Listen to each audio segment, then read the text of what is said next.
What's going on, guys? So I wanted to do a video on this knife. I received this a couple days ago and I have not put it down since.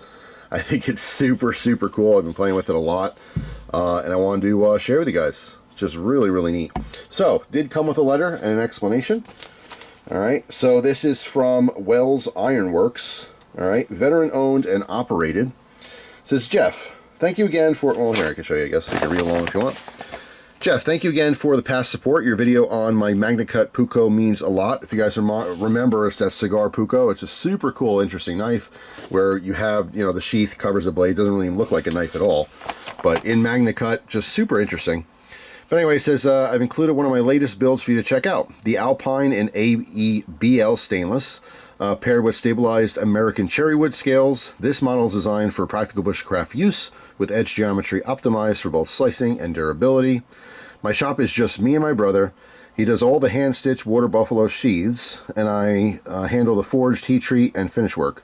We're doing our best to keep it American-made, simple, and dependable. If the knife speaks to you, I'd be honored if it makes its way into your rotation or review queue. No pressure, just sincere appreciation from one knife guide to another.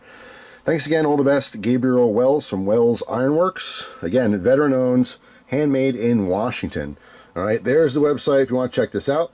I did look real quick. They do have a couple of these available in some different steels. I think 01, there was a carbon one as well. They range from like 200 to 250 depending on the steel. And of course he has some other knives as well. But these are 100% made in America, custom made knives. Now, my first impression with this knife is it was really well done. Like just the design. All right, so we have a nice little hump in the middle here, so it gives you basically two different finger twirls here. It fits my hand fairly well. The scales, the cherry wood is rounded all around, all right, and it's just comfortable. It's a comfortable knife. I do like all the different pins in here. It's obviously not going anywhere.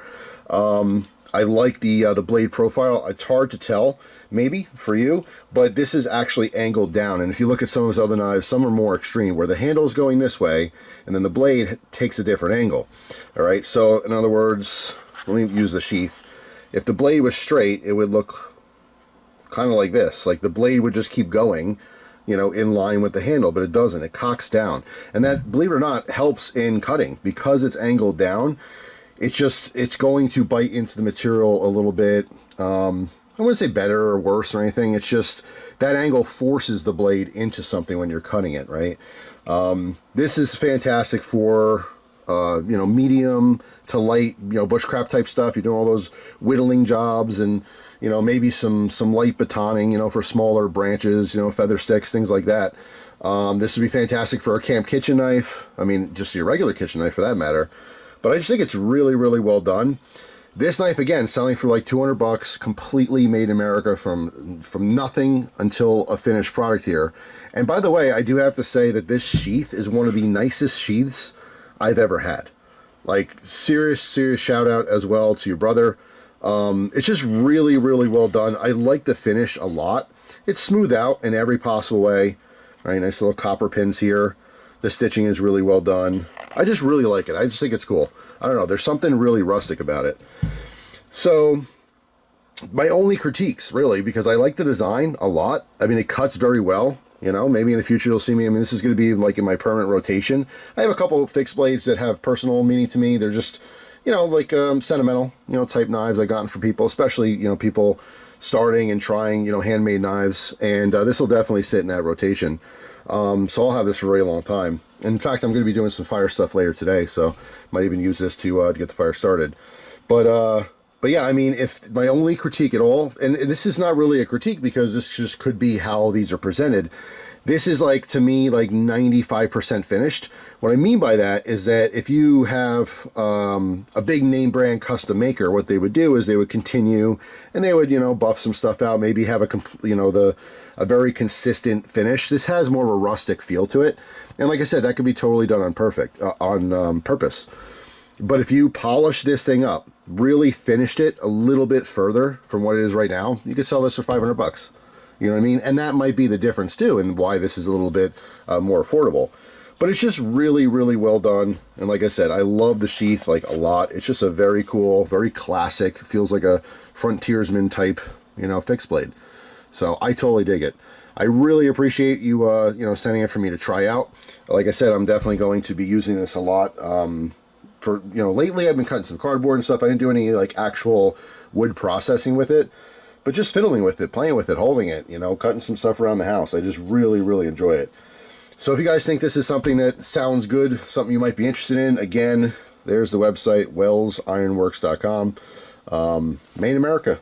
You know, it's hopefully something that's going to grow. The idea of being made in America. I mean, obviously there's plenty of stuff made in America, but as time's going on, you know, last couple decades, ever since I was a little kid until now, there's just less and less stuff made in America. And the problem for a lot of Americans is that we're so used to foreign, cheaper products that it's a shell shock. It's a price shock, you know. You go to buy something, you're like, you know, I want to support America, and you're like, here's my Chinese option, and that's $50. Oh, here's the American version. Ooh, that's $250. You know what I mean? It makes it very hard to pick that American version, especially when so many of us are struggling. You know, it's hard to pay your bills when you're doing something fun like, you know, buying a knife or something. It makes it difficult. You know, a lot of times we do choose those cheaper foreign-made products. And honestly, it's its own thing. You know, I'm not knocking them. They have a purpose, for sure. They've always had a purpose. Even the $5 knives that fall apart from the flea market, you know, way back in the day. They serve the purpose. Not everyone's into knives the same. But I will say, if you have hard-earned dollars and you want to buy a quality American-made knife, this is an option. This is a good option. This is a very usable knife. It's a very good design. So for that, I like it quite a bit. And like I said, I'm still digging that Cigar Puco as well. That gets some use occasionally. I just dig that design as well. So very much looking forward to you know, seeing what you guys come up with it in the future. But you and your brother, I think, are just doing some awesome work up in Washington.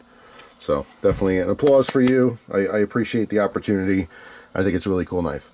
So let me know in the comment section, guys, what you think of this particular design. Again, that kind of slight angle down. It's what set this apart from a lot of different designs, especially when you're talking about fixed blades. I mean, how many different shapes and designs can you come up with? You know, everything's a copy of something else.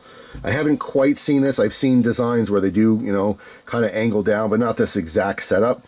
It's simple, it's comfortable, it works well, it's reasonably priced for what it is. I'd love to know what the breakdown is, but there's many hours that go into something like this. So when you're talking about a knife, and, you know, some people who may be new to the knife community, not even this one, when you look at knives that are like $500, $800, $1,000, and you're like, wow, $1,000 for that? That's way too expensive. Really? Because that $1,000 knife, if you break it down, that knife maker, that custom knife maker, they may be getting paid $8 an hour if you really think about how much effort and time is put into that work, right? So just, you know, interesting thought. But anyway, that's it for now. Thanks for watching. Hope you guys have a wonderful day, and I'll see you tomorrow with a brand new video. Take care.